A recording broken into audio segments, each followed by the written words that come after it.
Hello friends, आज के इस वीडियो में हम लोग सीखेंगे कि लाभ और हानि के सवालों को कैसे बनाते हैं। देखिए, इस वीडियो में हम लोग बिल्कुल बेसिक लेवल से सीखेंगे। यहाँ पर देखिए, सबसे पहला सवाल है, एक कुर्सी को 300 रुपये में खरीद कर 420 रुपये में बेचा गया तो लाभ कितना प्रतिशत होगा। यानी देखिए, आपको लाभ बताना है प्रतिशत में। तो देखिए, ऐसे सवालों में आपको सबसे पहले लाभ निकालना होता है। देखिए, जब आप किसी वस्तु को 300 रुपये में खरीदते हैं और उसको अगर आप 420 रुपये में बेचेंगे तो यहाँ पर देखिए जो आपको लाभ होगा वह 120 रुपये का होगा। और जब भी देखिए आपको लाभ का प्रतिशत निकालना होता है तो देखिए आपको सबसे पहले लाभ लिखना है और इसके बटा में लिखना है क्रय मूल्य। क्रय मूल्य हम लोग उसे कहते हैं जितना रुपए में वस्तु को खरीदते हैं, यानी 300 में खरीदे हैं ना, तो इसको लिखेंगे इसके बटा में। देखिए, यह एक भिन्न का रूप का है। भिन्न को प्रतिशत में बदलने के लिए 100% से गुना करना होता है। अब देखिए, इसको हल करना होगा। देखिए, एक जीरो से एक जीरो कट जाएगा, यह जीरो से यह जीरो कट जाएगा। 3 से 12 को काटे, यह कटेगा 4 बार में। 4 से गुना 10 में करें तो यह होगा 40। यानी लाभ कितना प्रतिशत होगा, तो 40% का होगा। अब चलिए हम लोग सीखेंगे दूसरा सवाल को बनाने के लिए। अगर देखिए इस तरह का सवाल आ गया, एक पंखा को 900 रुपये में खरीद कर 720 रुपये में बेचा गया तो हानि कितना प्रतिशत होगा। देखिए, इसमें आपको सबसे पहले हानि निकालना होगा। जब देखिए आप 900 रुपये में ख़रीदे हैं और उस वस्तु को अगर आप 720 रुपये में बेचेंगे तो यहाँ पर देखिए आपका जो हानि आएगा, यानी जो घाटा होगा, वह 180 रुपये का होगा। लेकिन देखिए, यह सवाल में हानि का प्रतिशत बताना है ना, तो हानि प्रतिशत कैसे निकालेंगे। सबसे पहले हानि को लिखेंगे और इसके बटा में आपको लिखना है क्रय मूल्य को। देखिए, जितना रुपए में वस्तु को खरीदते हैं उसको कहते हैं क्रय मूल्य। तो 900 रुपये में खरीदे हैं ना, इसको लिखेंगे इसके बटा में। देखिए, एक भिन्न का रूप का है। भिन्न को प्रतिशत में बदलने के लिए 100% से गुना करना होता है। अब देखिए यहाँ पर संख्याओं को काटेंगे। एक जीरो से एक जीरो कट जाएगा, यह जीरो से यह जीरो कट जाएगा। 9 से 18 को काटे, यह कटेगा 2 बार में। 2 से गुना 10 में करें, यह होगा 20। यानी देखिए इसमें कितना प्रतिशत की हानि होगा, तो 20% की हानि होगा। यानी देखिए, जब भी आपको लाभ प्रतिशत या फिर हानि प्रतिशत निकालना होता है तो आप इस तरह से बिल्कुल आसानी से निकाल सकते हैं। अब चलिए हम लोग सीखेंगे कि अगर इस तरह का सवाल आ गया, एक दुकानदार 1 रुपये में 60 संतरे खरीदता है, वह 1 रुपये में कितने संतरे बेचे कि 20% का लाभ हो।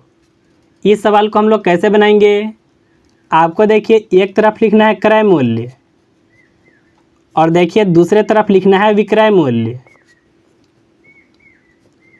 देखिए, 1 रुपये में 60 संतरे खरीदता है, लेकिन देखिए आपको यहाँ पर 20% का लाभ होना चाहिए ना, तो यह कैसे होगा। यहाँ पर देखिए आपको सबसे पहले लिखना है पैसा।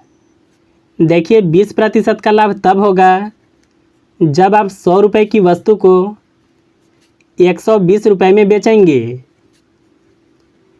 अब देखिए, ऐसे सवालों को बनाने के लिए आपको सबसे पहले अनुपात निकालना होता है। तो देखिए यहाँ पर हम लोग संख्याओं को काटेंगे।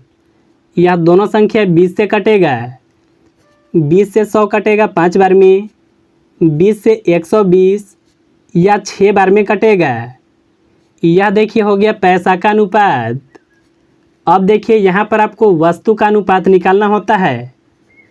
तो यहाँ पर देखिए लिखेंगे वस्तु। देखिए, जो पैसा का अनुपात होता है, इसी अनुपात को अगर आप इधर पलट देते हैं तो वह अनुपात हो जाता है वस्तु का। यानी देखिए वस्तु का अनुपात होगा 6:5। अब देखिए यहाँ पर आपको मेन समझना होता है यहाँ पर देखिए वस्तु में अनुपात कितना है, क्रय मूल्य के जगह पर यहाँ पर 6 है। लेकिन देखिए यहाँ पर अगर आप सवाल में देखेंगे तो 1 रुपये में वस्तु को कितना खरीद रहे थे, यानी देखिए 60 संतरे है, इसको आप वस्तु मान सकते हैं।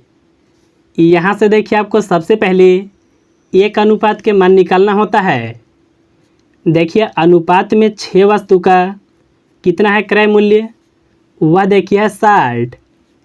अब देखिए यहाँ से एक अनुपात का मान कैसे निकालेंगे, आपको देखिए 6 से 60 में भाग को लगाना होगा।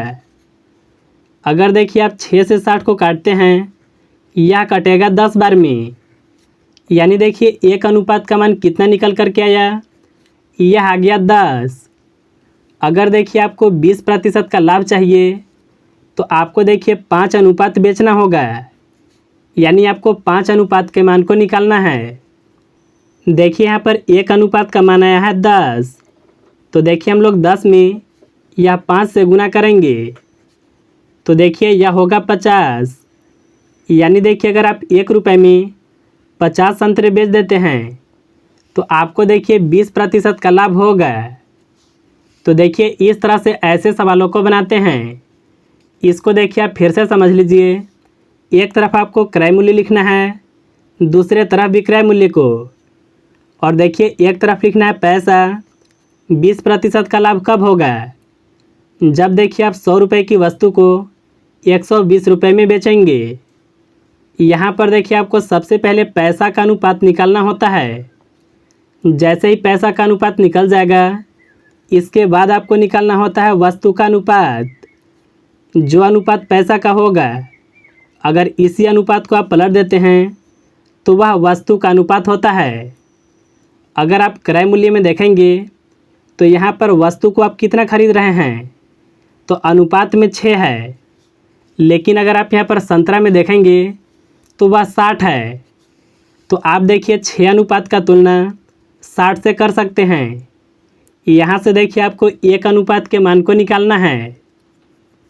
देखिए जैसे ही एक अनुपात का मान निकल जाएगा, आपको 20% का लाभ चाहिए था ना, तो देखिए विक्रय मूल्य के नीचे यहाँ पर देखिए वस्तु में 5 अनुपात आया है। यानी अगर आप 5 अनुपात के मान को बेच देते हैं तो आपको 20% का लाभ होगा। एक अनुपात का मान आया 10, 5 अनुपात का मान निकालने के लिए 5 से गुना करेंगे तो यह होगा 50। यानी 1 रुपये में 50 संतरे बेचना होगा। देखिए यह सवाल को थोड़ा सा आपको रिवीजन करना होता है। चलिए हम लोग एक सवाल को और भी बनाते हैं। यहाँ पर देखिए एक सवाल और भी है। एक दुकानदार 1 रुपये में 20 खिलौने खरीदता है और वह 1 रुपये में 16 खिलौने बेचता है, तो लाभ कितना प्रतिशत होगा। इसको देखिए आप 2 सेकंड में बता सकते हैं। यहाँ पर आप ऐसे समझ सकते हैं, जब आप 1 रुपये में 20 खरीदें और 1 रुपये में केवल 16 बेचे हैं ना, तो खिलौना में आपको लाभ कितना हुआ, तो आपको देखिए 4 खिलौना का लाभ होगा। लेकिन देखिए यहाँ पर आपको एक बात समझना होता है, जब भी आपको खिलौना में लाभ का प्रतिशत निकालना होता है तो हम लोग इसका तुलना क्रय मूल्य से नहीं करते हैं, इसका तुलना विक्रय मूल्य से करना होता है। तो विक्रय मूल्य कितना है, 1 रुपये में हम लोग 16 बेच रहे हैं ना, तो हम लोग इससे तुलना करेंगे। इसके बटा में लिखेंगे 16 को। यह देखिए एक भिन्न का रूप का है, तो भिन्न को प्रतिशत में बदलने के लिए 100% से गुना करना होता है।